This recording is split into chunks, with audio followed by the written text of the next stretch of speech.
এদিকে সারা দেশে ধর্মীয় ভাবগাম্ভীর্যের মধ্য দিয়ে পালিত হচ্ছে পবিত্র ঈদে মিলাদুন্নবী। দিবসটি উপলক্ষে বিভিন্ন জেলায় জশ্নে জুলুসের বর্ণাঢ্য র্যালি হয়েছে। ব্যানার ফেস্টুন নিয়ে র্যালিতে অংশ নেন লাখো মুসল্লি। এছাড়াও নবীর জীবনী নিয়ে আলোচনা, দেশ ও জাতির শান্তি কামনায় মসজিদে মসজিদে হয় বিশেষ দোয়া।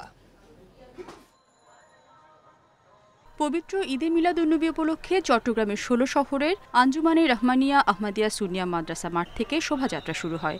পরে ১৬ শহর ও জিসি মোড় ঘুরে সুন্নিয়া মাদ্রাসা প্রাঙ্গণে গিয়ে শেষ হয় দেশের বৃহত্তম জশ্নে জুলুস। দিবসটি উপলক্ষে শহরের বিভিন্ন সড়ক ও মোড়ে বর্ণিল সাজসজ্জার পাশাপাশি নেওয়া হয় কড়া নিরাপত্তা। রাসূল পৃথিবীতে না আসলে আমরা পৃথিবীতে আসতাম না, কুল কায়নাত কোনো কিছু সৃষ্টি হতো না, যার কারণে আমরা এই দিনটাকে খুব সুন্দরভাবে আমরা উদযাপন করতে যাচ্ছি। আমাদের জন্য সবচেয়ে সকল ঈদের সেরা ঈদ এবং এই ঈদের সারা দেশবাসীকে আমরা শুভেচ্ছা জানাচ্ছি। রাজশাহীতে যথাযথ ধর্মীয় মর্যাদায় উদযাপন হয় ঈদে মিলাদুন্নবী। সকালে সফুরা দরবার শরীফ থেকে একটি শোভাযাত্রা বের হয়ে নগরের বিভিন্ন সড়ক প্রদক্ষিণ করে। সকলে ভাইয়েরা মিলে একত্রিত হয়ে যে জশ্নে জুলুস ঈদে মিলাদুন্নবী সাল্লাল্লাহু তাআলা আলাইহি ওয়াসাল্লাম উদযাপন করতে পারছি, সেজন্য আমরা অনেক আনন্দিত। সিলেটে গাউসিয়া কমিটির উদ্যোগে একটি জশ্নে জুলুস বের হয়ে নগরীর প্রধান প্রধান সড়ক প্রদক্ষিণ করে। পরে জালালাবাদ মাদ্রাসায়ে তায়েবিয়া তাহরিয়া হেলেমিয়া সুন্নিয়া মাদ্রাসা প্রাঙ্গণ গিয়ে আলোচনা সভা ও মিলাদ মাহফিল অনুষ্ঠিত হয়।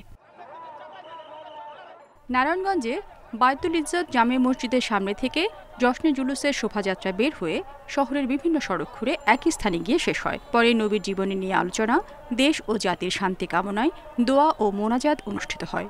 আহলে সুন্নাত ওয়াল জামাত প্রতি বছরে নেয় এবারও নারায়ণগঞ্জে আনন্দ মিছিল উদযাপন করছেন। পাকের মহান আদর্শে আদর্শিত হয়ে রসুল পাকের রঙে রঙিন হয়ে বাংলাদেশকে একটি সুন্দর দেশে পরিণত করি।